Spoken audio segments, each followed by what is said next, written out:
Paano kaya kung sabihin ko sa'yo na yung paraan lang ng pag-trace natin ng family tree, yun na pala ang nagdidikta ng buong konsepto natin ng tama at mali? Mukhang simple pero sobrang lalim ng epekto niyan. Halika, silipin natin. So para simulan to, may isa akong tanong. Isipin nyo, dalawa yung apo nyo. Isa galing sa anak nyong lalaki at isa galing sa anak nyong babae. Ang tanong, kanino ka mas sigurado na kadugo mo talaga? Yung sagot dito mismo magsisimula ang paglalakbay natin sa dalawang magkaibang mundo. Okay, para masagot yan, unahin natin tingnan yung isang sistema na siguro mas pamilyar sa karamihan sa atin, yung lipunang patrilineal. At ang gagamitin nating halimbawa, Korea.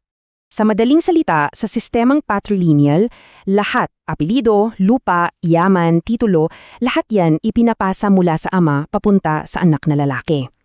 Pero dito na pumapasok yung malaking, sabihin na nating, source of anxiety o pinagmumulan ng kaba.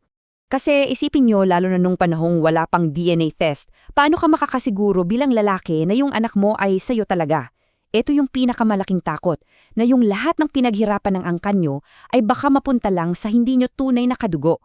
At dahil sa takot na yan, nabuo ang maraming unwritten rules sa lipunan. So anong naging solusyon? Isang social contract, isang kasunduan. Ang usapan, maging tapat ka sa akin, sabi ng lalaki, at bilang kapalit, susuportahan kita at ang magiging anak natin. So yung mahigpit na moralidad, lalo na sa parte ng mga babae, hindi lang pala siya tungkol sa pagiging mabuti o masama. Fundamentally, isa siyang kasunduang pang-ekonomika para masigurado ang linya ng dugo. At dito natin maintindihan yung sikat na konsepto sa Korea, yung gobu galding, yung classic na away ng biyenan at manugang na babae. Hindi lang to basta personal na alitan, may sistema sa likod niyan. Step 1, yung biyenan, nag-aalala siya, natatakot na baka yung apo niya ay hindi pala tunay na kadugo, so masasayang lang yung resources ng pamilya. Step 2, dahil diyang binabantayan niyang mabuti yung manugang niya, tinitiyak yung katapatan nito.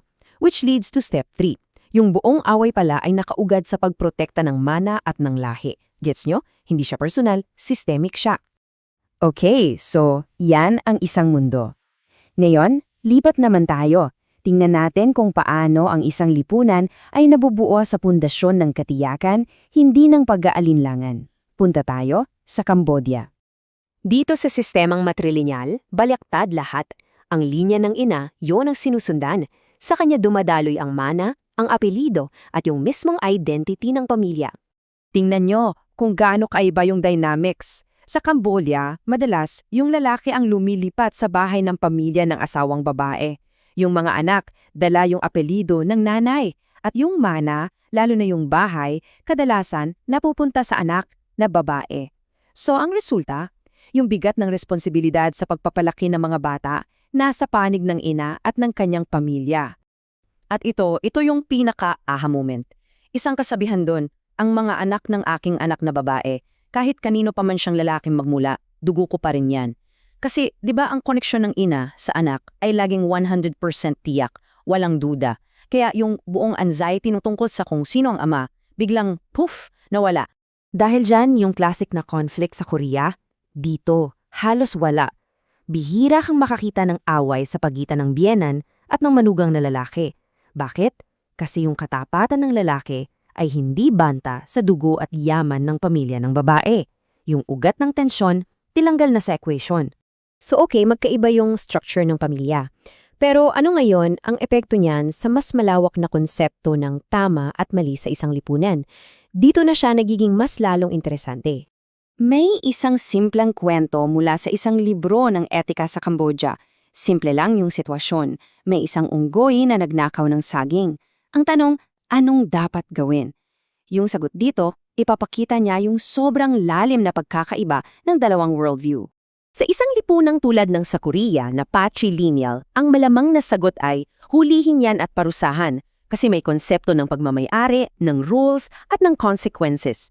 Pero sa Cambodia, ang sagot, kakayahan yan ng unggoy. Parang sinasabi na, ganyan talaga ang buhay, nangyayari ang mga bagay-bagay. Isang pananaw na nakabatay sa pagtanggap. Kitang-kita yung pagkakaiba, di ba? Okay, so pagsama-samahin na natin lahat. Tingnan natin yung buong picture, side by side, para makita yung dalawang magkaibang blueprint ng lipunan na to. Ito yung summary ng lahat. Sa atmosfera, yung patrilineal na Korea ay mas maingay at mahigpit. May tension, may pressure. Samantalang ang matrilineal na Cambodia ay mas payapa at malaya. Sa core value naman, sa Korea, sobrang halaga ng sexual exclusivity para maprotektahan ng mana. Sa Cambodia, ang mahalaga ay yung katiyakan ng dugo na galing sa ina.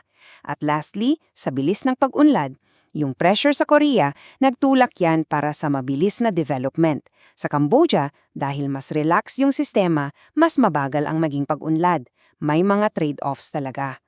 So, ang pinaka-importanting takeaway dito, hindi to contest kung aling sistema ang mas maganda o mas tama. Wala.